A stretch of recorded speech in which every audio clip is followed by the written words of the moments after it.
Good morning, Your morning. Honor. Marion Powell, appearing on behalf of Mark Harris. Okay. Mr. Platt, come on up. I know you don't, I know it's uncomfortable for you to sit, so you can remain standing up there, but I didn't want you to keep having to go back in and out of the court. Appreciate that, sir.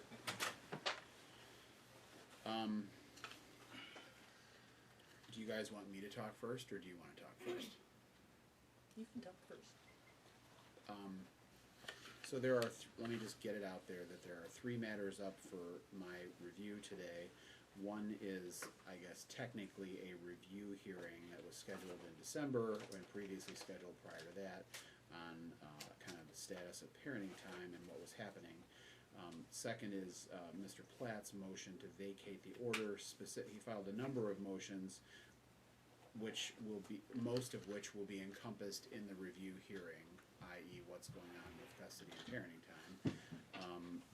But specifically a motion to vacate the order awarding $2,000 in attorney fees. And then there's a continuing order to show cause, essentially as to the question of contempt.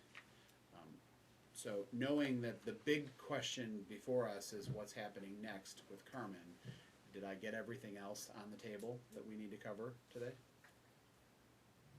I mean, I'm not saying we're not going to talk about Carmen. I'm just saying the biggest question in front of me and the biggest question for you is what's happening with Carmen. But there are these other matters that we're hanging out there. So I think today's the day to kind of wrap up as much as we can some of those. Well, in all fairness, Your Honor, if you're asking me, because again, I'm not a lawyer.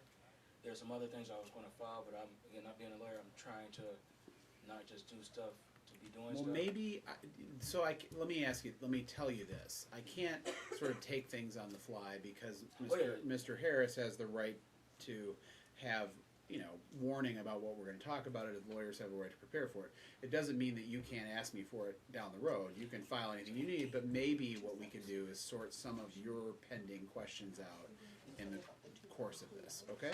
Yes, sir. All right. Okay. So let me tell you what I know. My goal in this is to be as transparent as possible. My goal in this is to not surprise anybody and not have anything be, again, sort of, wow, where did that come from? So when we were here last, the question, Mr. Harris's attorney requested that I find Mr. Platt in criminal contempt of court and sanction him accordingly for failure to adhere to the court's prior orders.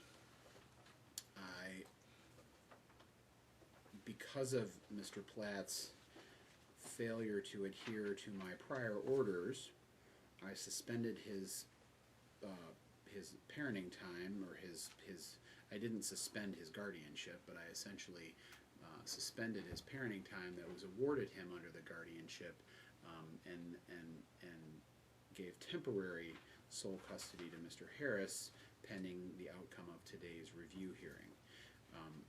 Let me tell you that I didn't do that lightly, that I didn't do that with the intention to shock or to sort of harm anybody, and the person that I care about the most is actually the person I've never met, is your daughter, Carmen.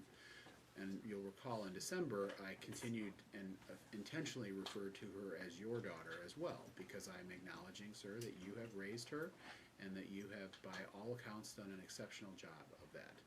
But we do have to figure out what happens next. It was not, I'm continuing in my transparency. I'm not listening to you yet, or your lawyers yet, or you yet. It was not my intention to flip custody or terminate your guardianship or terminate your custody at this time. I believe that that would be too disruptive and too dramatic for Carmen. But you can see that it kind of puts me in a situation today of like what to do next. And I am a solutions-oriented person, and I try to be a problem solver. And so it really is the case of what to do next. And I'll be candid with you about what some of my options are next. So I'm still all on the review and what we're going to do.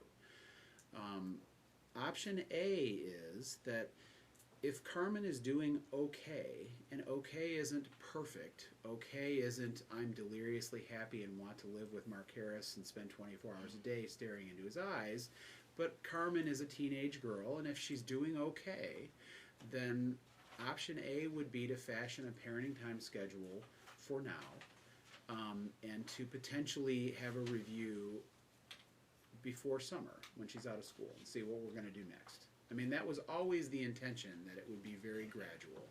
And so, it's possible, Mr. Harris, that your lawyers will stand up and say, I want him to have full custody and I want parenting time cut off for Mr. Platt, or I want it to be week on, week off parenting time, or I want him to have weekends only. You know, my thought is, under this option A discussion, is that we consider basically trying to normalize a relationship with you and your daughter, get some parenting time right now on a regular, consistent basis, and then I'll do a review before summer, because maybe it increases in the summer when she's not in school. So I don't know I haven't heard from your lawyers other than what they filed, but I'm just saying that's one possibility. Another possibility is that if this is really uncomfortable, theoretically we could go back to the idea of Catholic Social Services and supervised parenting time. I'm not saying that's my favorite option. The only advantage to you in doing that is that you would have further evidence that if you've been appropriate, that you're being appropriate. And the advantage to you is it sort of unscrambles somewhat the egg. I mean, to some extent, if Carmen is comfortable, I don't think we would likely need to do that. But I just want you to know, kind of, this is what I've been thinking about coming into this hearing. So option A is parenting time schedule, no supervision, nothing like that. Option B is we go back to Catholic Social Services, and we proceed accordingly. Option C is maybe a hybrid of that. It wouldn't involve supervision as much, but what it would involve is some constructive work with, I'm just going to say broadly, your family, to help your daughter adjust. So option C might be a scheduled parenting time plan and some sort of therapy that would include, if Carmen needs or wants individual therapy, because this is a lot for her to maybe manage. I think it probably would require some therapy with you, Mr. Harris, and her, because I think based on just the passage of time, that would have been preferable. That would have been the next step anyway from Catholic Social Services. It wouldn't have been supervision. It would have been some sort of reunification or something. And I'm not saying forever. I'm just saying kind of to help smooth the rough patches. And candidly, it might even involve some therapy with you and Carmen. And not that you don't have a good relationship with her, I'm not implying that, but that this is a huge transition for you as well.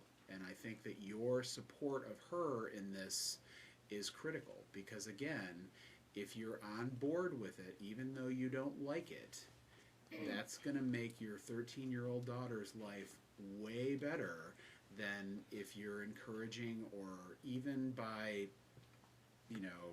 even if you're not encouraging, if you're saying nothing, or you're somehow body language or whatnot discouraging this, it puts her in kind of a terrible situation. And that's kind of the typical bad parenting that I see. I'm not saying you're a bad parent, but that's the tough thing for any kid to navigate, because if they feel they're disappointing their parent by wanting a relationship with the other parent, if they feel that their primary parent is going to be angry, upset, sad, it kind of puts your 13-year-old kid in a terrible spot, and that doesn't help you at all. And so option C would be some sort of undefined, but I'm thinking short-term plan to kind of get everybody into a little bit of therapeutic environment so that these things could work out. I'm not asking you two to go to therapy together. I'm not going to give you the kumbaya, let's hug it out moment. That you don't have to get along, candidly, but you have to support each other. It's clear to me, Mr. Platt, that Mr. Harris is dedicated to this. He has not wavered from the first day he walked into court. He has been at every court hearing. He has maintained his position that he wants a relationship with Carmen. And at this point, I think the law, I'm telling you, that the law would require that unless I make a finding that this is not in her interest, that I will support that. And what I've tried to repeat to you is that if we can all get on board, we can control this in the best possible way for Carmen. And again, I don't mean control as negative to you. I mean you participate in that control too, so that you develop the emotional relationship with her that you should have. And so again, your win in December, I'm not even making fun of that. I mean, that was candidly, you've done everything right at this point. And Mr. Platt did everything right kind of up to this case being filed. He kind of really did raise a phenomenal young woman. I mean, literally, that's what I hear. And so to some extent, I understand your fear, your anxiety, your recalcitrance. You know, you kind of couch it, you repeatedly say you're not a lawyer, you repeatedly say, you know, you've tried to comply. You know, we can disagree with that, Mr. Platt.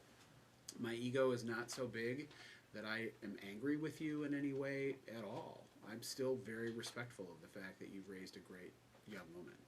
But we have to move forward, and that's the part that I can't turn around at this point, unless there's some evidence that I'm unaware of. So that's kind of where I am. I don't know that I need to hear a lot more in terms of a review from you, Mr. Platt, other than I expect this has probably been an agonizing 3 weeks for you. I mean, you've gone from having your daughter in your house full time to not seeing her. So, I mean, it's probably been excruciating for you, and for that I'm sorry. And I don't want to get to this point again, ever, in my relationship with you, that we're doing this. So if that is any reassurance to you, it was not ever my intention today to necessarily cancel your guardianship or stop your custody or anything like that. Never was. So that said, I certainly want to hear from you, but I you know, there's not much in the review sense that I can hear from you. I'll hear from your attorneys, Mr. Harris, just in the sense of, you know, I'd like to know how you think that Carmen is doing. So, Your Honor, I believe since we left this courtroom that Mr. Platt has remained in criminal contempt of this court. You suspended his parenting time and legal custody and transferred legal and physical custody to Mr. Harris and no parenting time to him. What has happened, Your Honor, and frankly, I just want to tell you, I am confident that he brought a cell phone with him today and probably locked it up downstairs. And I believe that you have the power to ask him to go get that and bring it in and let you see the text, because I believe that from the time he left this courtroom, he continued to exercise what was essentially his control over her, to the point that she was on that phone night and day. And at one point, Mark took it away from her for a short period of time because she was being disrespectful. And actually, during the period of time that she didn't have the phone, her behavior improved. And then Mark went ahead and gave it back to her, and then it went back to that, to the point she called the sheriff's department on Christmas Day, and they came and said, "Are you being hurt here?" And she said no. And so then the officer said, "This is your father, you need to be respectful, you're not going to be leaving here." And I believe if you were to see that cell phone, you would see nonstop texts, including telling her not to eat food at Mark Harris's house. And then he had the audacity in this motion he filed to vacate the order to tell you she was losing weight and starving to death. And that phone would be the ultimate evidence of what he did. So if I were to do that, Ms. Foppel, what would your end game be? Should I terminate his guardianship? Should I take this young woman and never let her see this man who has raised her? Is that what you're really asking me to do? Because I want you to take a deep breath, Yes. and let's be solutions oriented. All right. Okay. I'm not going to find him in All right. criminal contempt. I promise you I will not. I will, as a preview, find him in civil contempt. If I haven't already, he is clearly in contempt of court for his failure to follow the court's orders. And I believe with your order, you're the one that did the order, but I believe your order expected for a period of time until today that he was not going to have contact How and has it been influence going? with her. I know All you right, let said me it was tell you- not good. I want to Okay. know how. Okay. I mean, actually, I'd really rather hear All right. from Mr. Harris. All right, well, I'd be glad to have Mr. Harris share with you what You he don't have did to get on up, sir. Christmas It's fine. Day. I'd love to have you Let's here. not. I don't want to necessarily hear the negative. Has anything good come of this? Well, Anything? initially, the first few days or whatever, up until Christmas Day, she has her own room. Right. And leaving the school the first day I got her, I informed her, I said, you know, I understand that Sasha may be worried about you. You know, contact them, let them know, you know, you're okay. Well, she did that, but like as the days went on, she was more so just staying in her room, and I was allowing her to spend time with some of her friends. So, like Christmas Day, I was going to take her to see her brothers and sisters at Mr. Marcus Johnson's home. Yeah. So before leaving, she was like, I'm not leaving, you know. So I'm like, how you not leaving, and this is where we're going, you know. So she called some hotline or something on the phone saying that she was just uncomfortable, and then she called the sheriffs. And like Ms. Fopple said, the sheriffs came and said that, asked her if she was okay, and she just like, I'm just uncomfortable. And then he told her, you know, this is your father, you gotta do what he say. So after the officer left, we left, went over to Mr. Marcus Johnson house. Yeah, she went. How did it go? So when we got there, it was a total flip of how she was acting. You know, I'm not really making fun of you, but I'm just going to throw out there, it was a Christmas miracle. It was. I'm not making fun. So, I mean, I believe that. I believe that it's that something that she already kind of felt like, but I feel she's been being coerced to be. You know. I mean, but I you know, I'm going to take care of. I'm going to talk to Mr. Platt, and I know that this isn't good. But you know that you're not the only parent that comes in here who says to me, the other parent is coaching my kid to not participate. So I want to tell you if you're not hearing respect for you from me, you should. You have never wavered from the first time you came in here wanting to have a relationship with your daughter. Never. So I fully respect that. But I'm telling you that, and I know that Mr. Platt has not made it easy for you. This is a process not only for you and Carmen, but it's also a huge process for him. So with respect to everybody still, you know, I was pretty drastic in December. And if we have to get to that again, I think that Mr. Platt probably recognizes that I'm not squeamish if I need to make a drastic change. And if I have to do it again and order expressly that there be no contact, that there be no communication, that there be no electronics, you know, whatever, I'll do it. But, you know, again, when I say I'm focusing on the positive, I am sorry that it didn't go super well from the get-go. I suppose in the context of transparency, I should also say I had quite a lengthy conversation with the principal of Community High School. Who has, I believe, a ton of insight into all of this. And she herself, as you know, was very involved with Carmen over the break. And while she said it didn't go perfectly well, she was unreserved in her respect for you and her respect for you. But she was also unapologetic in her concern for your daughter and how we need to make this better for her. Can he finish telling you about Christmas Day, though? Sure. Did it get worse? So, are you going to really bum me out? No, when we got there at Mr. Johnson's house, everything was like, you seen her personality, the smiling and the communication, you know, it wasn't this girl that was in the shell. Right. You know, so playing Uno, she sat right next to me. It was other place she could have sat. She sat right next to me. We played. Did you let her win? She actually won on her own. Well, that's good. That's Yeah, every I was parent's trying to win dream, too. actually, is that they get beaten by their children. But So you can tell about the friend in the neighborhood? Is that everybody?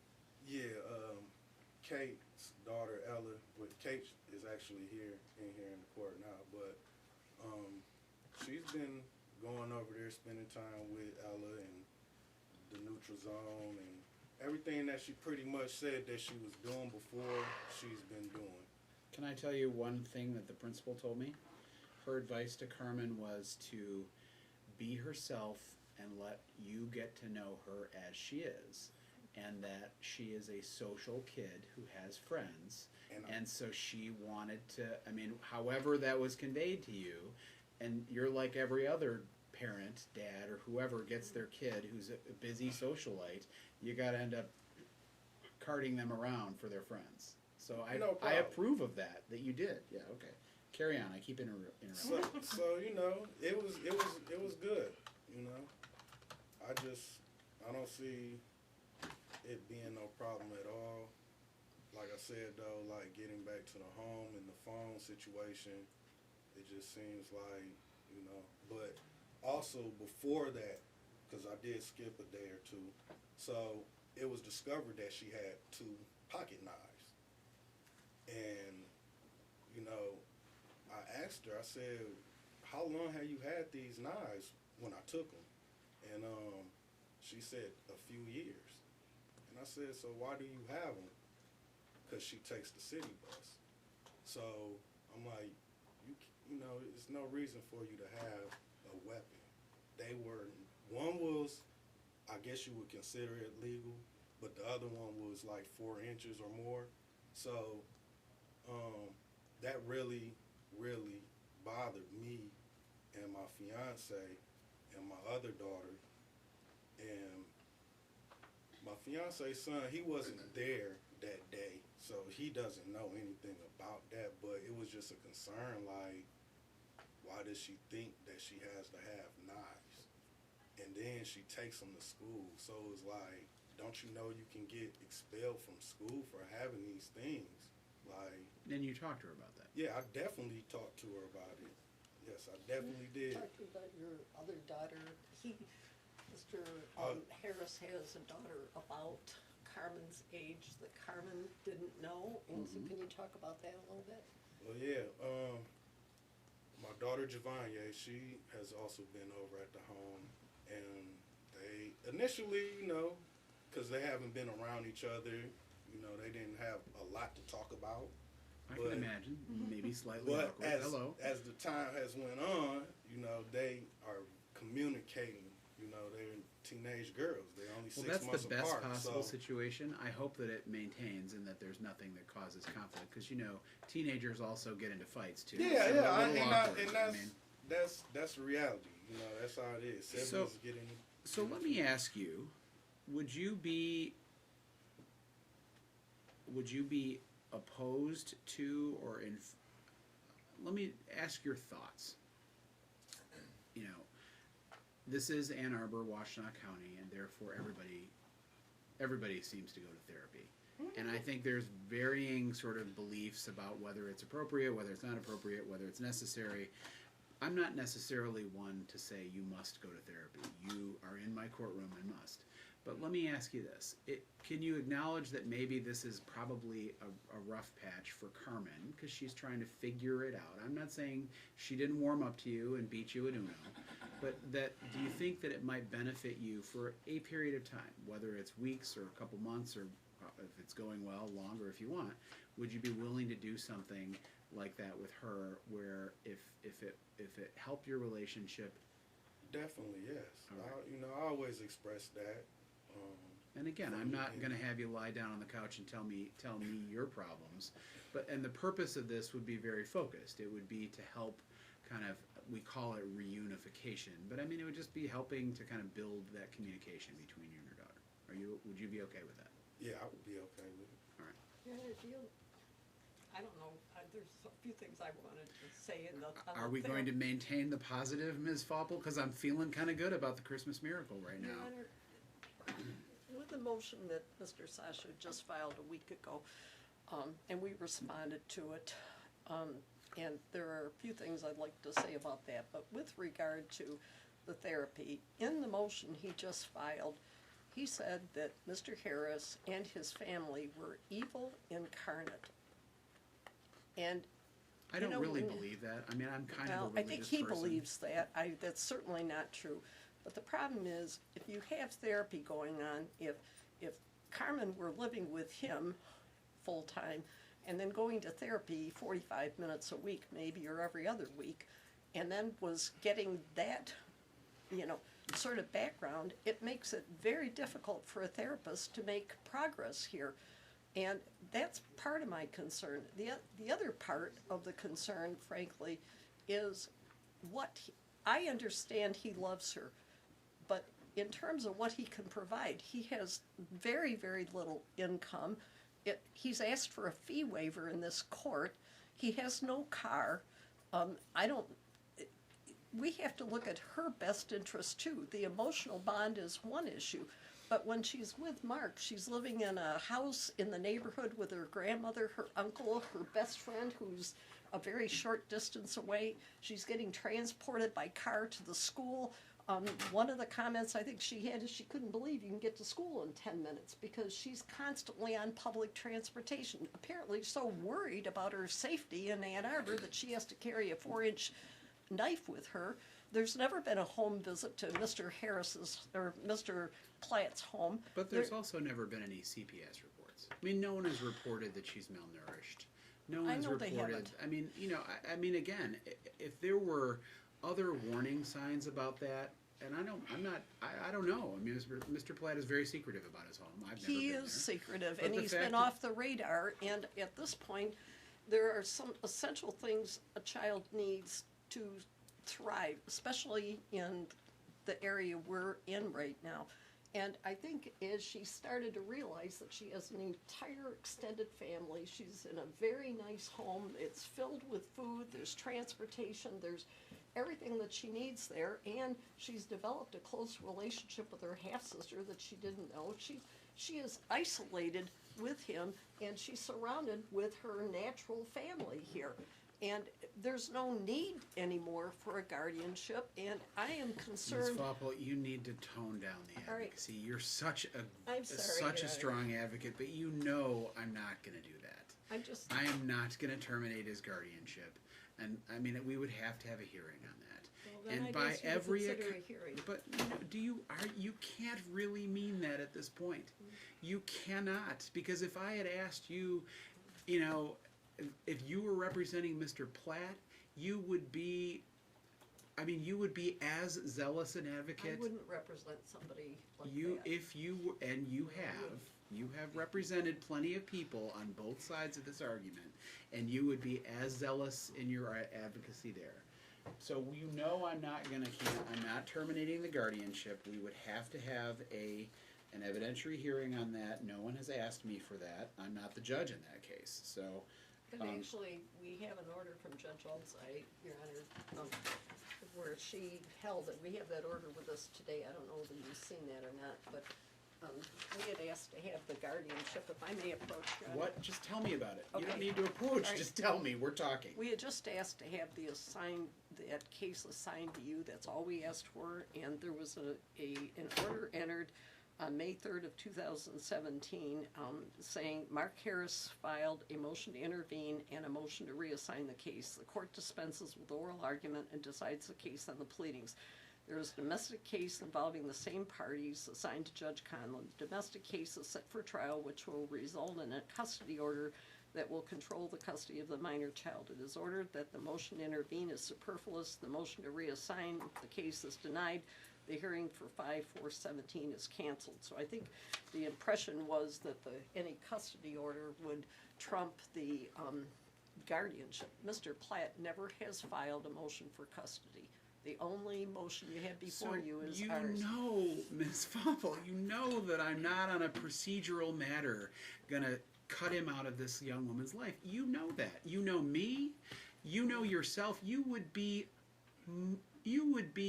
outraged if you were representing Mr. Platt. You would be at the Supreme Court faster than I could walk back to my office and pour myself a cup of coffee. Not on behalf So of the cut it party. out. Yes, you are. Stop this. Mr. Harris, have you understood everything I've said today, that my goal in this case is to reestablish and hopefully help flourish the relationship with your daughter? Right.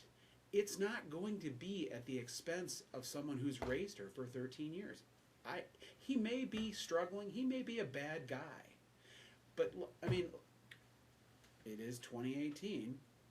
So let's just imagine if you two had been married and had her together. You know how many men and women do I have up here where I have this exact same argument? She's terrible. Cut her out of the kid's life. That's not good for your daughter. If he continues to be a block to this, I will take action. I promise you, I will. He has blocked a lot of this. 2 years. I get it. Plus. I am, you know, I've been sitting here on these too. I get it. I remember. And some might say that, wow, that Judge Conlin, he's kind of a pushover. He takes a long time to do something. Well, I've got a couple of other cases right now where I didn't take so long to do it. And we're at a point now where I believe that everybody understands where things are going. So I'm not going to dismiss the guardianship. I'm not going to take jurisdiction over the guardianship. I agree with Judge Oudzai that my custody order would prevail, but Mr. Platt is a party in this case, so he's a participant in this case. So that's why we're here. So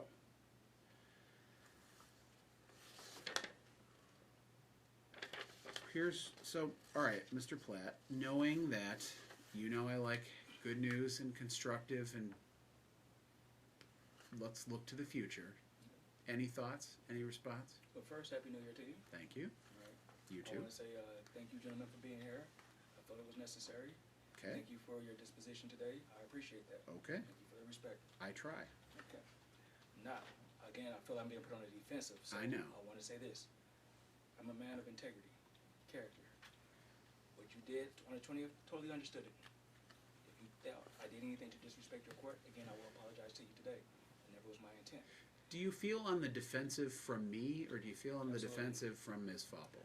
I'm gonna say a bit of both, but All right. obviously, I only She's want you. over the I top. only want you to address why you feel defensive of me. I'm not interested in you responding to Ms. Fopple's allegations, okay. other than what you could say to be constructive about it. Okay. Well, in regards to the situation, so, and again, thank you for asking the question. I'm not trying to offend you on any level. You aren't going to offend me. It's too early in the year for that. Maybe in December I was offended. I don't know, but I mean, you know, I just want to be very clear. I'm a real person. I'm a real man. I'm not about just to say it like it is. Go ahead. Well, after going through some of this, I feel like you all are doing the thing where you change the rules or you don't make the rules of the where. One case in point, when we were at the PPO stage, when I honestly brought this child in here about that situation, and we went through all that, or when I went through talking to the prosecutor and the public defender and the different people, the advocates that were in the hallway, and they said, hey, we can adjudicate it this way, okay? And I said, okay, well, you know, I don't know, I'm blind. Again, I'm not a lawyer, I tell everybody, I'm not a lawyer, but the professionals, I trust what they're supposed to do, okay? And really hold on to that statement, because I'm going to say the same thing in regards to the Friends of the Court order. But when we got through the stage of the PPO, and it was over and done, great. There was the situation where he filed his paternity.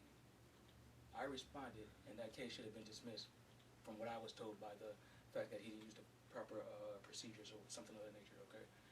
Now, But he corrected that. I mean, that was when Ms. Fopple got involved. Like that was the.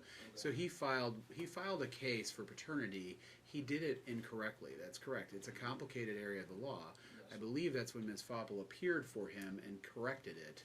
It's basically called the Revocation of Paternity Act, and there are narrow circumstances. I mean, just so you can all have your Law 101 exam, there are narrow circumstances under which a person can claim to be the parent of a child. The presumption is that if the child is born of a marriage, that the husband and wife are the presumed parents. And so if somebody's really actually biologically a child's parents, there are narrow circumstances. But Mr. Harris falls within those categories. So this case is properly situated right now. Well, let's put a pause on that, because I also have filed my adoption case. And following the Okay. procedures of the law, Okay. my adoption should have followed through. But somehow I was stalled, and then that revocation situation came about. It's interesting. I don't know anything about that. That one miraculously didn't come to me. So I'm just saying I don't. know about it. I'm just saying. But even if it had gone through, so what? Okay. Again, I don't know the law, but it's just that I put that effort, Okay. my money, my I time into those appreciate that. situations. So again, when But you're asking me- let's fast forward to now, Okay. Mr. Platt. Tell me your thoughts right now. Well, Like right knowing that Mr. Harris is not going anywhere, and you've heard me over and over, Yes, sort of. yes. What do you think the best solution going forward is? Um, I shouldn't. Let me rephrase that. Knowing what I've already said in trying to fashion a plan, I kind of laid out. A is the potential of just working on a schedule. B is the potential of doing supervised visits at Catholic Social Services, and C would be working out a schedule but involving some therapy. And I'm an equal opportunity person for therapy. If I'm telling Mark Harris that he needs to help Carmen work through this, I would be looking to you to say, Mr. Platt, this is an opportunity for you to help her work through this too. And maybe you and she need a little therapy so that she doesn't feel that she's disappointing you or hurting you or disobeying you. So, of those three thoughts, I would select option B at Catholic Services. how come? Just tell me why. Option B, I feel that honestly, it would fit her better. I hear everything you said, even heard a lot of things that she said, even heard the things that he has said. One of the things I feel that this court and what people have done is failed to recognize. I have been the most consistent person in this child's life. Who do you think hasn't Of all recognized the that? people Who? of all the people who are qualified to speak about what this child's thoughts are, that would be me. But I respect what the court is doing. Right, So- but who do you think doesn't get that? Well, I mean, I think there's a filter here, right? Because you're telling me what you think Carmen's thoughts are based on your 13 years of raising her, but you can't help but tell me your own thoughts in that situation too. You believe what's in her best interest, like any parent does or would. Mhm. I get that. And I work real hard to separate the two. Well, but The it's only not time that it easy, is Mr. faltered- Platt. It isn't easy. Oh yeah, it's not. Well, especially when you have someone who's designed to personalize things, and when you respond to those personal things, now it becomes, you're personally, trying to. I don't have to do any of that. This is why I chose option B, because it allows her to walk into a room and sit down and express herself. But what if Carmen at this point though, now she's really spent essentially the better part of 2.5, almost 3 weeks Mhm. at Mr. Harris's house. Yes, sir. So the reason I think option B is kind of artificial is that it kind of goes back. The only reason I would frankly consider option B is that if I had the belief or observation that Carmen was really at risk of harming herself or something, that she was so uncomfortable in the environment in Mr. Harris's house that it caused me some concern. And candidly, Mr. Platt, although it would be a step, in a weird way, a step back for Mr. Harris, it would, how do I put this positively? It would seal his case for a more permanent and robust parenting time order, because if he did the sessions at Catholic Social Services and the notes showed that everything he did was appropriate, that would be the best possible evidence he could bring to me, and I would blow the doors open on parenting time. So I'm not saying that to threaten you, but I'm telling you to be careful about what you ask for or your thoughts in this, because the only reason I think that it's valuable to go back to Catholic Social Services and try that would be it would give him the evidence he needs to proceed without any reservation or holdback. I mean, unless it really wasn't appropriate. I mean, it could be. I'm not saying I have no idea what it would be, but I'm just saying that if he handed me 6 visits notes from Catholic Social Services that said, whoa, Mr. Harris was entirely appropriate and everything went according to plan and he was great. What do you think? I mean, number one, Ms. I know I have not permanently cowed Ms. Fauble, but I've managed to set her down for now. But if she came in and said, at that point, I want alternating week parenting time, I'd give it to her. I'd give it to him, because there would be hard evidence that he's appropriate. So I'm still in this context of let's make this gradual so that it's successful. So I'm not going to make that decision from the bench right now, because I'm going to tell you what else I'm going to do today. but I'm going to make a decision by tomorrow about what's going to happen next. So, as far as the review hearing is concerned, I'm going to meet with Carmen today. I am ordering that no one have any communications with her, electronic, in person, or any other way before my meeting with her. Okay. Her principal is going to bring her here to meet with me. I'm going to meet with the two of them. I'm going to talk with her. You should both know that when I talk to a minor, the only thing I'm essentially assessing in terms of custody, which isn't really what's here, is kind of their reasonable preference. I suspect her preference will be, I want Sasha to continue with custody of me. I mean, I'm just guessing that. But what I am going to talk to her about is exactly the concern that I stated to you.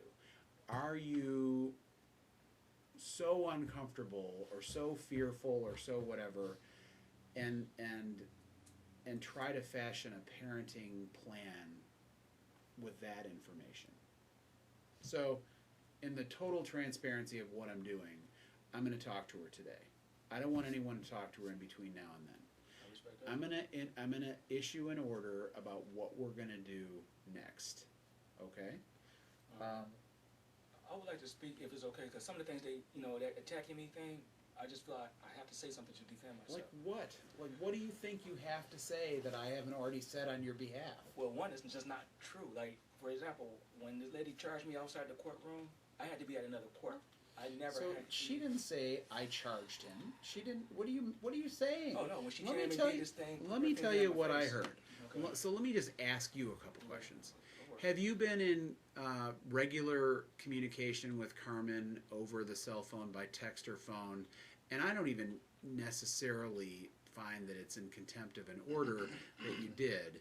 But have you been telling her to not participate, to No, sir. not No, sir. be respectful to Mr. Harris, She to has not communi- eat? Absolutely not. She has communicated to me. These are the text messages I have sent back. I love you. Trust your instincts. I cannot advise you. If you go when you speak with her, ask her to see her phone. Please do. I don't have a problem with it. I kind of because- don't want to look at anyone's phones. I I really mean, that's respect not that. really what I'm I trying mean, to you know, convey- the good voters of Washtenaw County didn't elect me to look at your text messages. Well, the thing is, I'm just trying to set, like, I really do So- respect you from the bench. I just want to be clear. Right. I would never undermine your authority. Right. and So, your intentions. although it would be difficult for you, Mhm. do you think that you could see your way clear, whether on your own or maybe with some therapy, to encourage Carmen? That, looks like I really Mark like is to sit not down going with- away, Okay.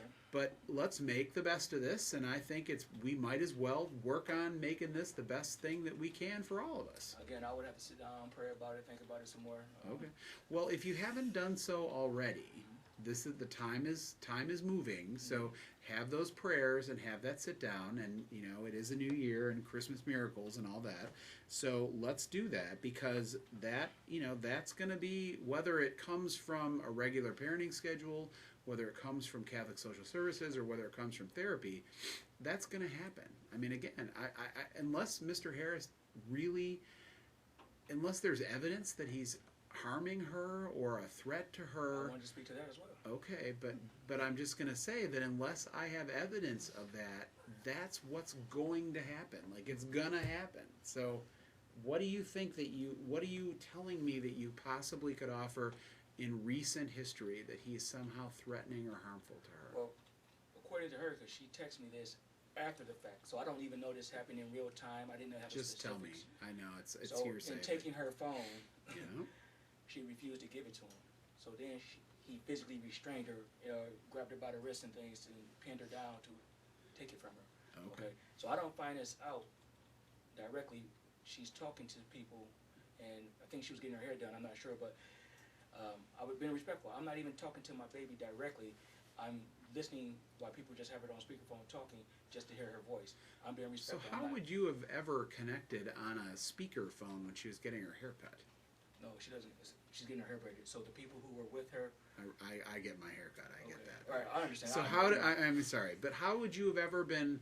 I'll say present during that. I wasn't present. So let's say you and I I are know. speaking. I understand what Okay. your phone was on, and or her phone was on, and it was on speaker, or No. somebody's phone was on. There you go. So Right, they- but how would that have been arranged? it wasn't arranged. They just happened to call me. To Come say, on now. Sir. I don't. Sir, like your daughter's hair is being braided, and the person just happened to call you and hit speaker and set the phone down. And when the call happened, they said, "Sasha, you want to talk to Carmen?" I said, "No, I don't think I can because I don't want to get in trouble with the court. I don't want to give any." And they didn't hang up. No, they didn't. And you didn't hang up. I wanted to, but they said she just wants to hear, talk to you, and I said I really can't, but I'll just listen to her. Okay. That's where I stood at with that. Okay. So all right. So let's spin out what you just told me. So what you told me is that Mark demanded the phone from her. She refused. She's a 13-year-old girl, and she's his daughter, his biological daughter. She's your daughter too. I told you that. So let's say he did. Let's say he grabbed her wrist and took the phone from her hand. Are you telling me that you believe that is somehow a criminal matter, or that's over, even if it's true and he's not acknowledging and I'm not asking, but is that something that you, if you had done the same thing, what would I do? What if Mark was alleging that about you? I mean, do you think that would be grounds for me to remove her or call CPS or call the police? Because at least what you told me, he didn't strike her. He did not I mean, I don't know. I just think it's really worth speaking to the minor about. Okay. I don't have it like. But you can't imagine this is easy for Carmen. Absolutely. You can't imagine. So how would she know? I mean, she probably did say no. I mean, God Almighty, I say no every day to my 12-year-old. Give me your phone, Dad, and I mean, luckily most of the time doesn't say no. But the fact of the matter is, I would deal with it if he did, as I would expect you would. Okay, if she was being disrespectful to you, I would say it is your authority. I mean, as long as it isn't criminal behavior or overly, I mean, that's what I pay attention to. I can't get into how you discipline your child or how he disciplines his child as he needs to. Okay. So again, in speaking, I heard you say you just want to keep it positive, but these are my concerns. I appreciate that. And you've said them, and that can inform all of us. Okay. Well, my more serious one, the one that I think you spoke to on the bench several times, is about placing the mother in the highest regards whenever she's in the presence of myself or him, as well as you indicated that I'm sorry, the mother? Your sister? My sister, yes. The child's mother. Okay. Okay. So, again, I don't know all the specifics because I'm not having direct conversations with her, but that so-called visit, Christmas Day visit, they end up getting on the internet showing my sister being arrested for prostitution. That is one of the most disrespectful things they could have done. I don't know all the details of it, but in 14 years, Your Honor, she has never been exposed to that. She knows the internet very well. She does a whole lot of things. Why would something like that have to happen on his watch? Why did that have to take place with that situation? Why not use his 20 days or so to try to develop his relationship with that child? Is the thinking, I'm going to destroy your perception of your uncle and the perception you have of your mother in order to foster a better relationship with you? I think that's very damaging, and I think that undermines the court. So imagine me, who doesn't have the ability to advocate for her. I did call the police, and the officer said, I can see the strain and stress in your eyes, but there's nothing I can do. You don't even know where they live at. I said, you're right, I don't. He said, would you like me to do a welfare check? I said, I don't know, because I don't know where they live at. He recommended I contact CPS. I actually went down there to meet with them to discuss this with them. So I was that concerned, and I'm trying to respect. This is about the Christmas Day. Yeah, the whole situation. Like, I thought it was before that. I don't know exactly when it happened because I wasn't. Right, but I thought you just said it happened on Christmas Day. Based off this, he indicated that they went over to that house on Christmas Day. Right. And. Right, but the welfare check was initiated on. I mean, so in other words, you would have already gone to the sheriff's office or the police department prior to that. No, I went. Did the police come on Christmas Day? Yes, they did. Yes, sir. Before you went to Yes, the sir. prior legal dad's Yes, house. sir. And we thought that Carmen had called. Now we understand from No, I his didn't call. testimony. When I that he called, they didn't have a residence for him. They wouldn't. I can even give you my case So, report number. all right. So, Mr. Platt, let me just. You don't need to address this. Or even it was New Year's Day, No. one of Ms. the days. Foppel doesn't need to address this. Let me tell you. Mhm. that I don't know anything about your sister. I would urge both of you to not in any way denigrate Carmen's biological mother. I think that in some respects, Mr. Harris and your sister are literally kind of on the same footing in that they both have been kind of absent from her life, much of it, which is where much of your congratulations comes in, Mr. Platt, because you've done a bang-up job of raising this little girl without the help of her mother or her biological mother or her biological father. So the fact of the matter is, I don't think it's appropriate for anybody to tell her about her mother. I don't think it's appropriate for anyone to put her down. But I would say the same thing if, what's the legal dad's last name? Samuelson? Marcus Johnson. I don't think it wouldn't be appropriate for him to be showing Mr. Harris's iChat profile and his history in the criminal justice system. None of that's appropriate.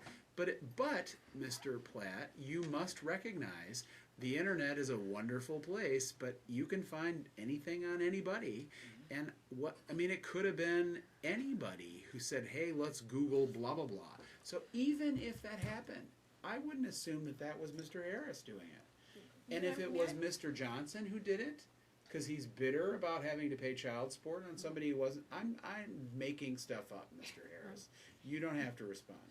But the fact of the matter is, that's not in his control. And part of the reason that we all could make this better for Carmen is if we all were participating for her good and not pointing fingers at each other about the huge shortcomings everybody seems to find in the other person. Your Honor, I just have to add something. The first day that Carmen came to Mark's house, Mark had a few pictures that he really treasured of him and her mother, and I believe Carmen in the picture, just a few. When he first came into my office, he brought these few pictures to show me that he had been involved in her life until he went to prison. So the first day he had Carmen, he gave Carmen, I don't know if you gave all the pictures that he treasured to her so that she could see her mother. And then when she went over to Marcus's house, Marcus Johnson had pictures of his ex-wife, and he gave those to Carmen. And, Your Honor, I'd like Mr.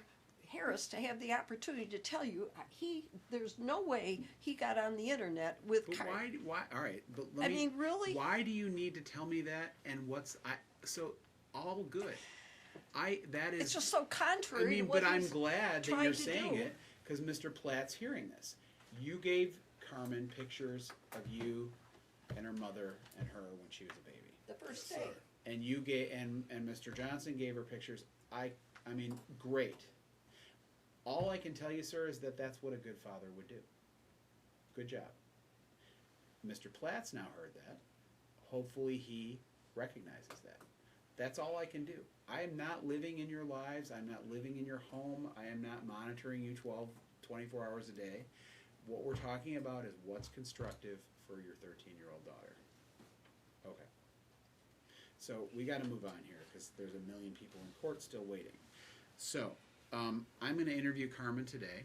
I don't want anyone. I'm going to interview her before the end of school. So you know, at this point the order remains. She's going to go back to your residence today. I will issue an order tomorrow with what's going to happen next. Okay. So whenever you get that order, that's going to shape kind of what's going to happen next. Let's assume for just everyone, so your planning purposes, this is Wednesday. Carmen's going to spend tonight at your house, and she's going to spend tomorrow night at your house. Maybe she'll keep spending nights at your house. I don't know yet. But I'm just telling you, whatever happens, it won't happen until Friday. Okay? Got it? So there's two other matters before. Right. So, Mr. Platt, the court finds you in civil contempt of court for violating the court's orders. I believe that I have imposed, let me just state them for the record, I believe I've imposed 2 sanctions for that. One is the sanction that I temporarily suspended your parenting time, and the other was that I awarded counsel $2,000 in attorney fees, and so that would be the extent of the sanction for that civil contempt. You have then filed a motion for motion to vacate the award of attorney fees.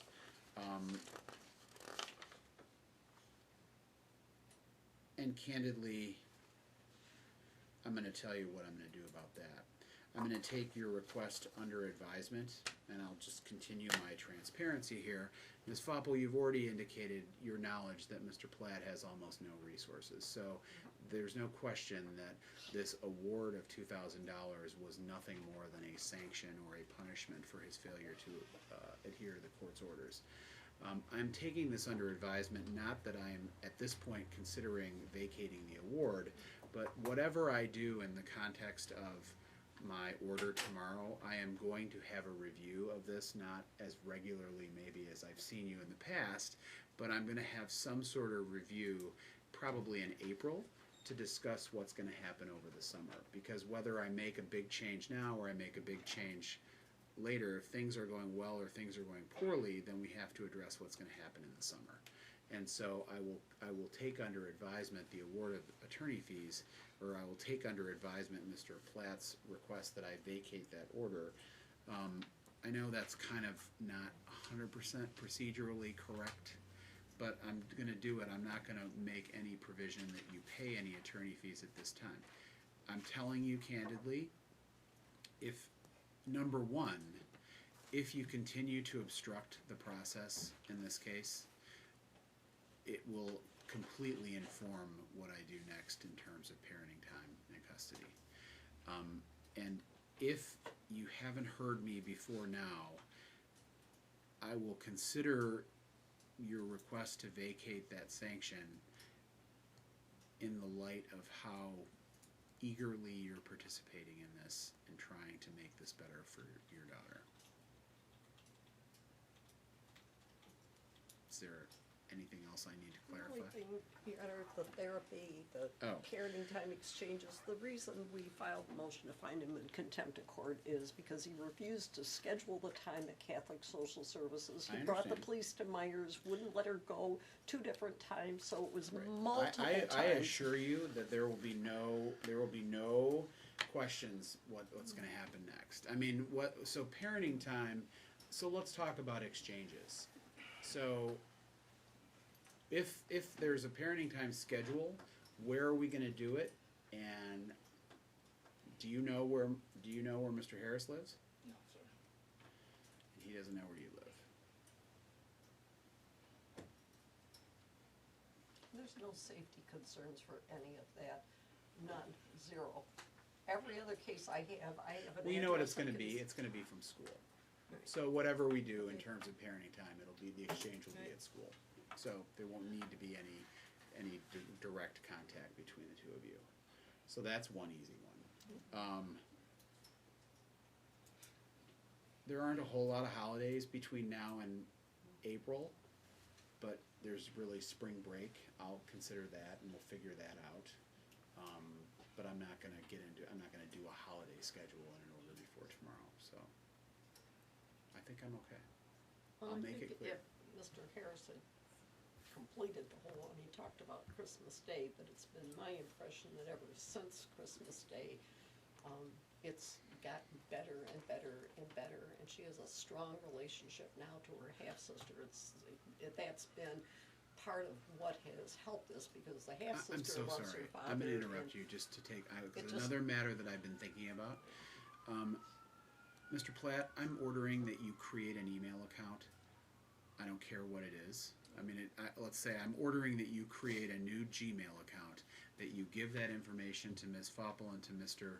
Harris, and that be the way you communicate about That's great. Carmen, and that service of process is That's great. adequate over email. Thank you very And much. that means that I don't care if Mr. Harris creates a new email or you use a new email, but you can create it with however firewalls you want, but we have to be able to communicate more effectively.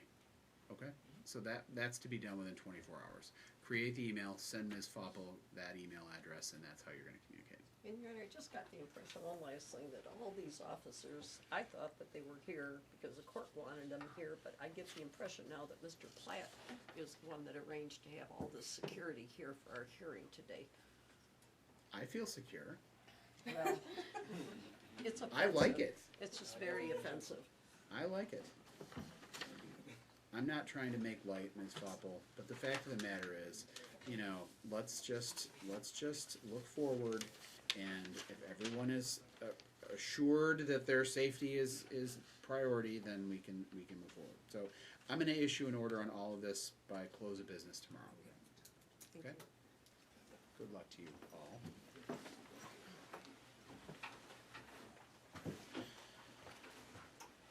Okay. Oh no. Is there anybody who is only one side of the hearing? People perhaps they don't have to see. Okay, let's have that one.